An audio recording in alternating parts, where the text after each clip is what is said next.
Hello everyone, আমি আবার চলে এলাম ছোট্ট একটা মিনি ব্লগ নিয়ে। তো তোমরা সবাই কেমন আছো? আমি তো খুব ভালো আছি। আজকে আমি আর আমার বান্ধবী দুজন মিলে গেছিলাম শিলামপুরে কিছু খাওয়া দাওয়া করতে। এটাকে তোমরা আশা করি চিনতেই পারছো, মানে হচ্ছে আমার ডান্স পার্টনার, আর একদিকে বলতে গেলে আমার খুবই ভালো বন্ধু। তো যেহেতু ওর বার্থডে ছিল, তাই ও বললো যে চল আজকে কিছু খাওয়া দাওয়া করতে যাব। তো আজকে প্রায় অনেক দিন পর আমরা আবারও বেরিয়েছি কিছু খাওয়া দাওয়া করতে। আর আমাদের খাওয়া দাওয়া মানে একটা দুটো নয়, প্রায় 8 থেকে 9 রকমের আইটেম আমরা সেদিন খেয়েছিলাম। আর কি কি খেয়েছিলাম সেটাই আমরা তোমাদের সাথে আজকে শেয়ার করব। প্রথমে গিয়েই তো আমরা খেয়েছিলাম হচ্ছে রোল, যেটা আমার মোস্ট ফেভারিট। তো ও নিয়েছিল চিকেন রোল আর আমি নিয়েছিলাম এমনি রোল, যেহেতু আমি চিকেন রোল খেতে একদম ভালোবাসি না। তারপর আমরা চলে গেছিলাম সেকেন্ড খাবারের খোঁজে, মানে হচ্ছে চিকেন প্যান্থাস খেতে, কিন্তু আমরা সেটা পাইনি। তাই মনে মন দুঃখ নিয়ে আমরা এখন খেয়ে নিয়েছিলাম হচ্ছে একটা ভেজিটেবল চপ আর সিঙ্গারা। সেগুলোও খেতে কিন্তু ভালোই ছিল।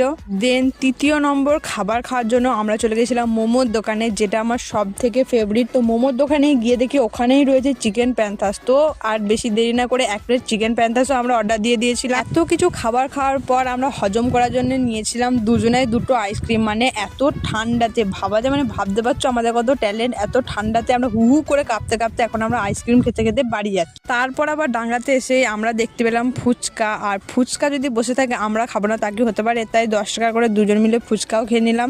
আমরা তো তখন খাবার খেয়ে বাড়ি যাই। আর তোমাদের ভিডিওটি কেমন লাগলো অবশ্যই কিন্তু কমেন্ট করে জানিও। আজকের মতো বাই।